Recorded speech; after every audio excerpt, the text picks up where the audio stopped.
have been outside, but so we wouldn't have been so cramped. But I'm going to give the staff credit because they got pretty close to what the numbers were, so happy about that. The lighting is just bad, period. Oh, It's just. could be the subject of the one. That would be me. No, it's not. Okay, I guess we're going to go ahead and get started here. On behalf of the partnership that took place here, I want to introduce a couple of the agencies or organizations that we're going to hear from today. Our oldest partner at Friendship Hill National Historic Site is the Friendship Hill Association.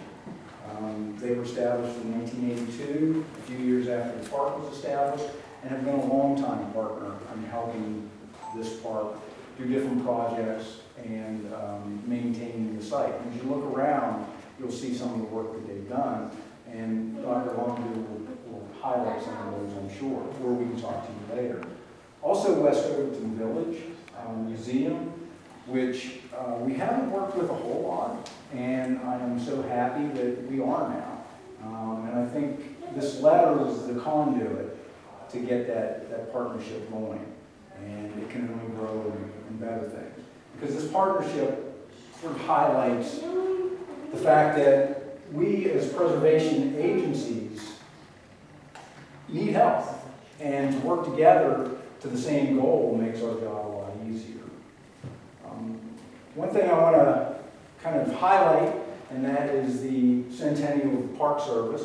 We're fortunate that we're having this presentation during the centennial. It wasn't planned that way. In fact, this has been about a year in the making to get here. But as part of our 100-year birthday, we can highlight this and the acquisition of this piece of Gallatin memorabilia, this historical artifact, as a definite plus. And again, I'd like to introduce Mr. David Gallatin, Senator Gallatin, Albert Gallatin. I'm not sure we've had many come here, but thank you for it. Thank you. Nice to be here. The first person I would like to introduce today is Stephanie Kohler. She is the registrar of the West Overton Museum, or Village Museum, and she's going to speak a little bit on how this letter came to be. You can just stand where you're. Okay. All right. Thank you, Chip, and thank you everyone for being here today. Such a momentous day when all of these associations can work together. So a little bit about West Overton. West Overton Village and Museums, the birthplace of Henry Clay Frick, is a pre-Civil War industrial village and a stop on the American Whiskey Trail. Between 1803 and 1880, West Overton evolved from an isolated farming enclave into a rural industrial village, largely through the business acumen of Abraham Overholt. He oversaw the many enterprises of the village, including whiskey distilling, weaving, farming, and coking coal. West Overton is listed on the National Register of Historic Places and is comprised of over a dozen historic structures, including the Overholt Mansion and Historic Distillery. We also have existed as a museum since 1928, when Henry Clay Frick's daughter, Helen, incorporated the Westmoreland Fayette Historical Society. These past 88 years, we've amassed an archival collection of over 4,000 pieces and a permanent collection of over 8,000 artifacts. As registrar, I oversee the care and preservation of all of the buildings and the artifacts, and as you can imagine, I do have my work cut out for me. Before I started at West Overton, we were lucky enough to have two very dedicated volunteers, Kathy Pizak and Ashley Brandhooper, who are here today. Kathy is also dedicated some of her time to Friendship Hill as well. These ladies examined the archive piece by piece to inventory exactly what was in there and where it was located. And you can imagine their surprise when they came across a letter that was signed by Albert Gallatin. It's extremely rare, even in the museum field, to come across something or someone so monumental in the shaping of our young nation. This rediscovery coincided with the opening of the Museum Conservation Center at the Senator John Tynes History Center in Pittsburgh.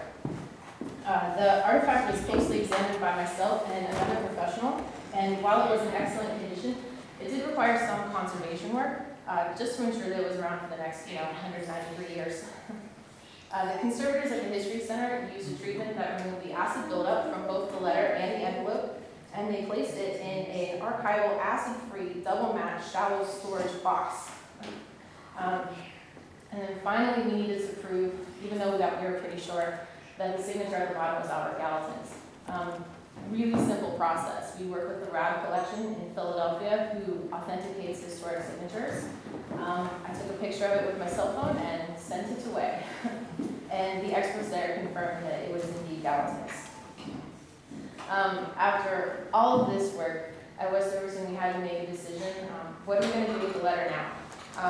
And between the board of directors, myself, and our managing director, we decided that the letter, while it's historically important, doesn't really enhance the mission of West Overton Village. And whose mission it doesn't enhance? Friendship Hills. So as institutions, we work together to help bring this letter to Friendship Hill in order to further the interpretation here. And as historic locations, it's really important that we work together to make our shared history accessible in the best possible way, in the best possible place to the public. So, on behalf of West Overton, our staff, volunteers, and board of directors, I want to extend a very sincere thank you to the Friendship Hill Association, Mr. George Relic, I don't know where, George is not there, and Rangers Norman Nelson and Brian Reedy for helping make this possible. Together we took a big step in preserving history for future generations. Happy birthday, National Park Service. Pretty good birthday present.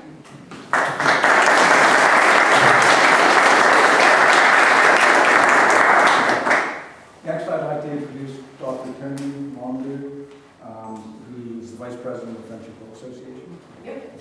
Say a few words. Well, a few. That's very hard. I started doing some research on Albert Gallatin probably about 30 years ago when I moved here from, where were we, Pittsburgh, but I'm a New Yorker, so I'm such an outsider. I'm also a history major, but I just fell in love with this place the minute I saw it. And the first time I saw it, everything was in a trailer down by where the pillars are down there. And that's where I got my first lecture on Friendship Hill. And I have loved it ever since. Oh, I get goosebumps. Okay, so I want to tell you a few things about Albert Gallatin, which are really important as far as I'm concerned. He was a mover and a shaker in a new nation. Now, the difference between some movers and shakers is they are loud, boisterous, kind of, active. I saw Albert Gallatin as a very quiet, I'm going to move behind the scenes kind of person and get it done, which is exactly what he did. Okay, so anyway, let me put things in perspective for you. He was born in 1761, he died in 1849, he was 88 years old, and for somebody to live that long during that period of time, he must have been a pretty healthy guy. He was intelligent, he was intellectually curious, and he was a master of finance. In addition to that, he was very energetic. This is a man who worked until he was 88 years old, which is and when I said he was integrally involved in nation building, you need to know that he represented or went with the Western PA farmers who were being taxed by the Eastern whiskey companies. And they didn't feel like they should have to pay for the debt that the government was in at that time. And they were in a lot of debt. So Albert Gallatin went there and was able to negotiate an agreement that allowed the tax to be lowered in a consistent manner. When he was finally elected to the Congress in the State House of Representatives, he got it repealed, so you have to give him credit for that. He was, in 1993, elected as a U.S. Senator from PA District 12, and I have no idea where that is.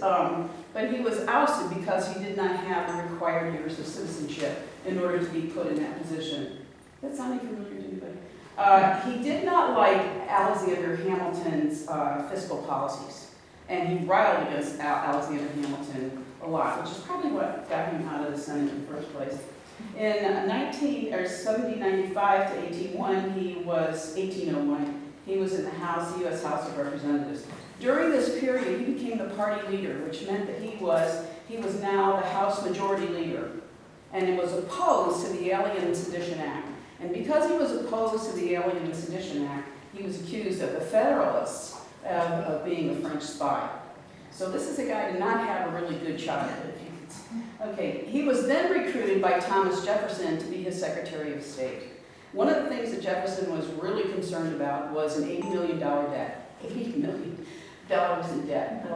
And he brought it down. Gallatin was able to bring it down to $45 million, while, I might also point out, that he found the funding for the new national road, which was Route 40, and at the time went from Cumberland to Wheeling. And he found the funding for that. I don't know if you, well, you probably know this. The road was extended onto Vandalia, Illinois, and because of that, it opened up the West. It opened up the West to commerce, it opened up the Midwest. So he was really going here. However, I want to tell you, I had lunch in Vandalia one night, or one afternoon at the cafe on Main Street, which is called Gallatin Avenue. And I said to the waitress, do you know what the street's named after, Gallatin Avenue? She said, no. I said, I'm going to tell you.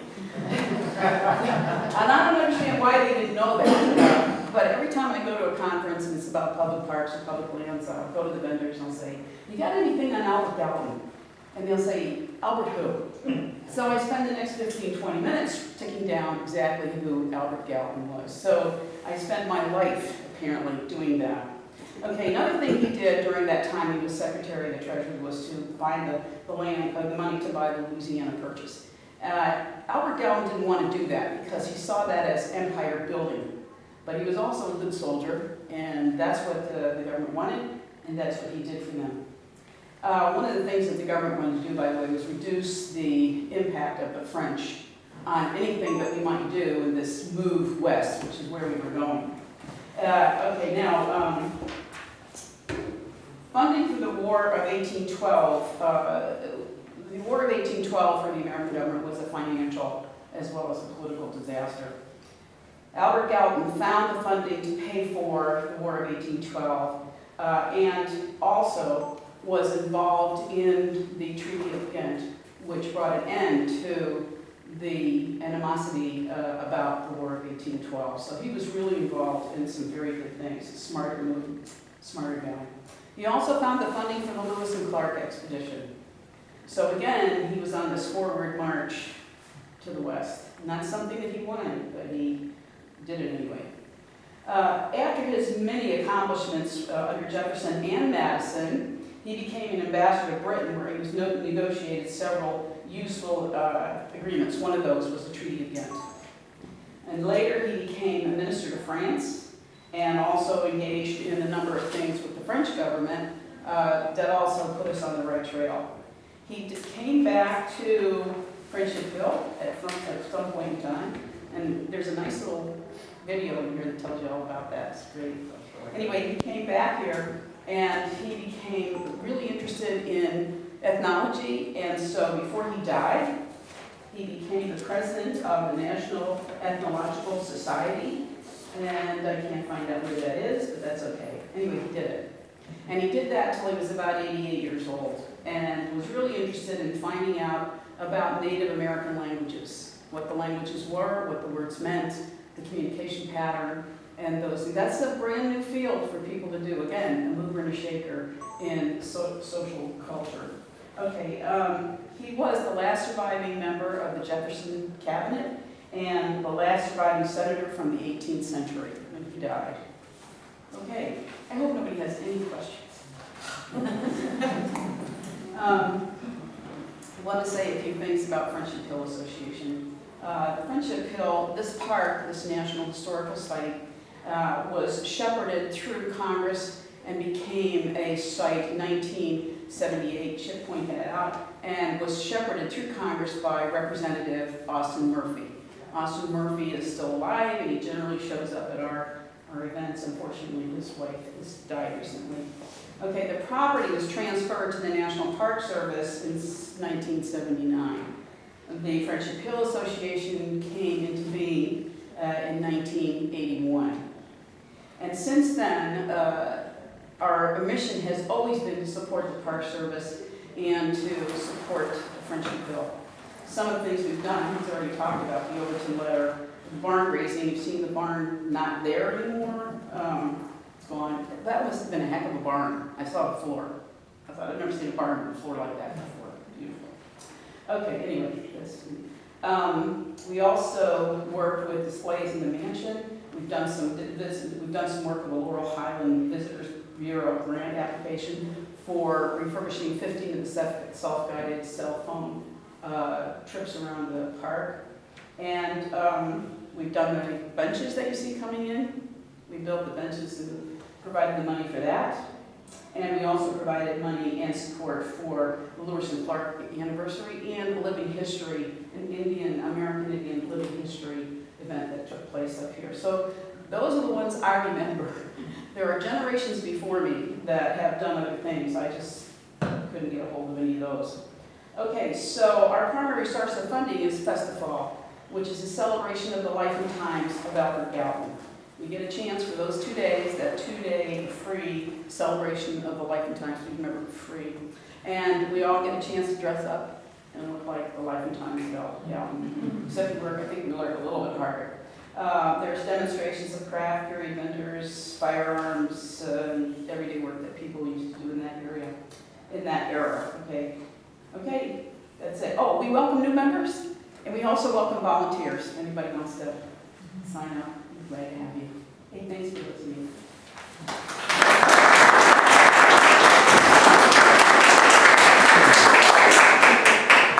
guess I forgot to introduce myself. As the MC, my name is Chip Nelson. I'm the Chief Ranger for the 5 Western Pennsylvania National Parks. I'm also the Unit Manager for Fort Necessity and Friendship Hill. So I would say that these two are the most important, of course.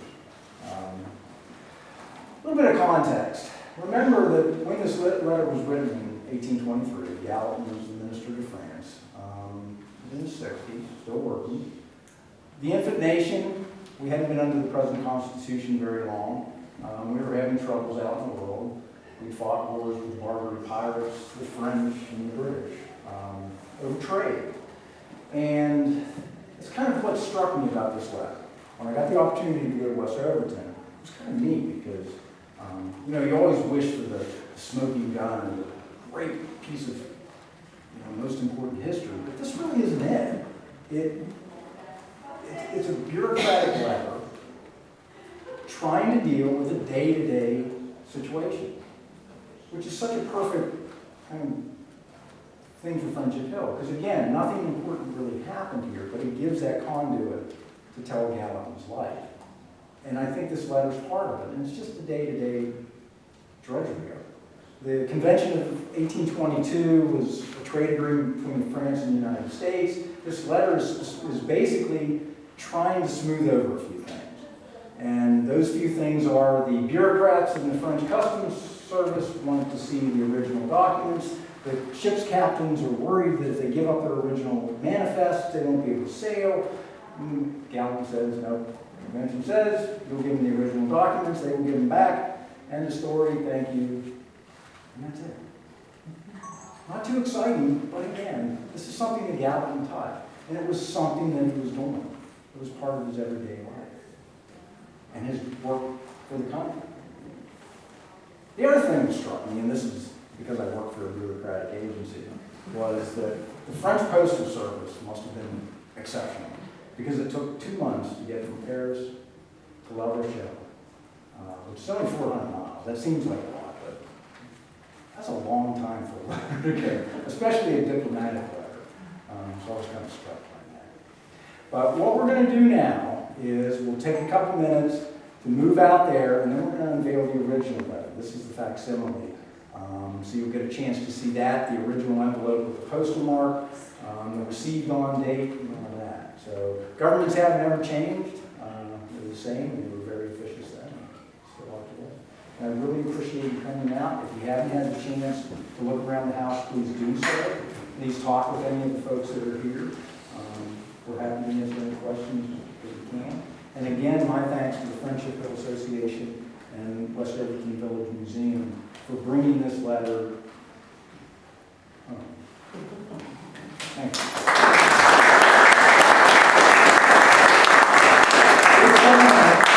And you'll get a chance to get up close and personal with the letter. Nice car. And we'll be Hey, here, George, how you doing? We'll be here for a while on display.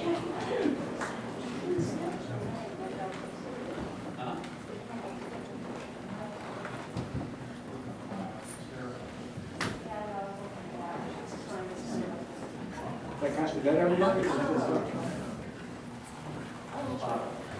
Ready? Yes. Don't have a drum roll, all right.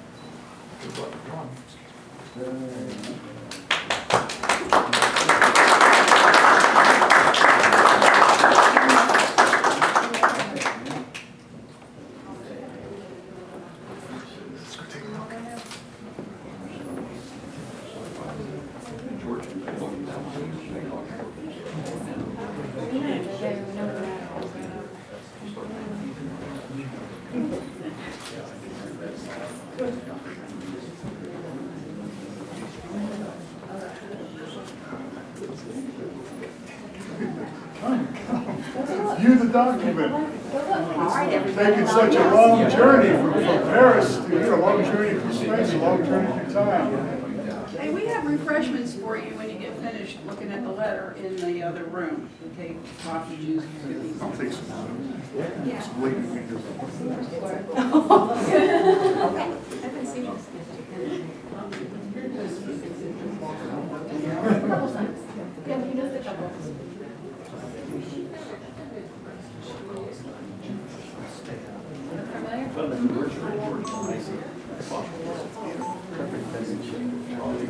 Thank you.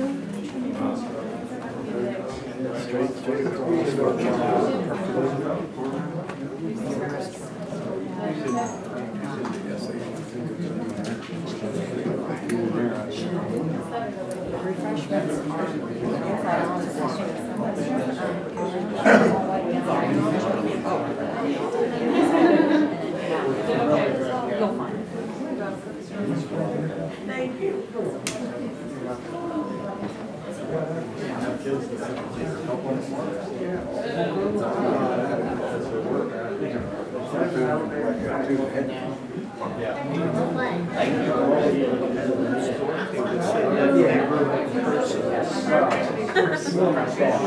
That's what they do.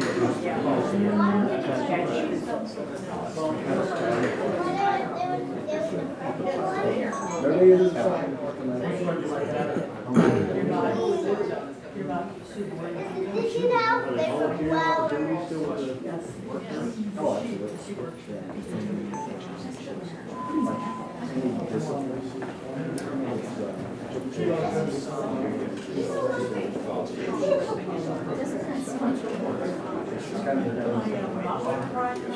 Better to have a father.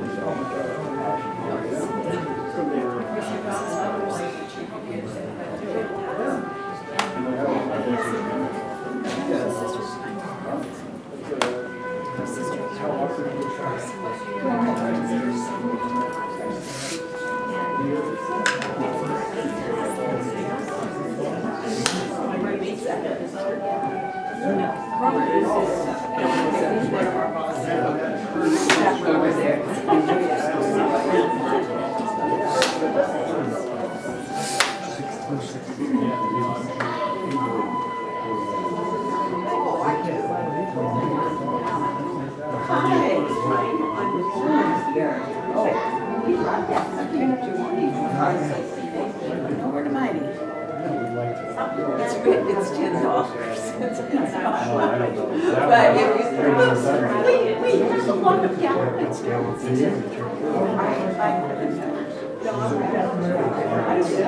What, the walk? With cousins. When you're done talking to come back where the refreshments are. You read notes. I didn't know you were there. I'm overwhelmed. Look at that show on Friday, Saturday. I loved it. It was funny. I think it's really influenced Yes. all that about the Siamese twins and all that. Yeah. Yeah. A tourist guide. Yeah, I know the tourist guys back then. Yeah. Some of the dancing that they did. The other ones were in the background, like they were thinking up ideas and they were back there doing it, and then they were doing it. But yeah, it was all improvised. The one girl was saying her dad saw the show about 6 times before he believed it was improvised. Yeah, and she kept saying, "Dad, I'm not lying to you. We make this stuff up." Like nothing was, No. well, Chris MC was all, that was standard, I'm sure. Yeah, he was Yeah. making that up in the back. I Yeah. love the fact that the guy got a cat, but it was a Siamese cat. Yes. I just, even just back there, because, you know, Shirley does the Yeah. dogs. And the one girl was like, she's standing there going, Shirley's like, "Oh, there's a dog." So this other guy, he was throwing her hairspray. But when he heard dog, then he started acting like a dog and he came back. And I mean, they just. Hey, Bill, how are you? No, I guess they're a certain talent. Yeah. They said that it took a lot to learn and stuff. I like to forget about the person that Eventually. why is it not just so hard as being a teacher. And the that was called a party. It's a party. Yeah. And then there were a couple of teachers that they were just about voting. It's a party. Yeah, I mean, 'cause a lot of people that have done that stuff always came up, so yeah, it was hard. I think sometimes they come up with standard characters that, it's like that one that like Chloe, she's like Chloe, she's Chloe again. I didn't like that stuff at all. That didn't appeal to me. The others did. It was interesting. No, well, we went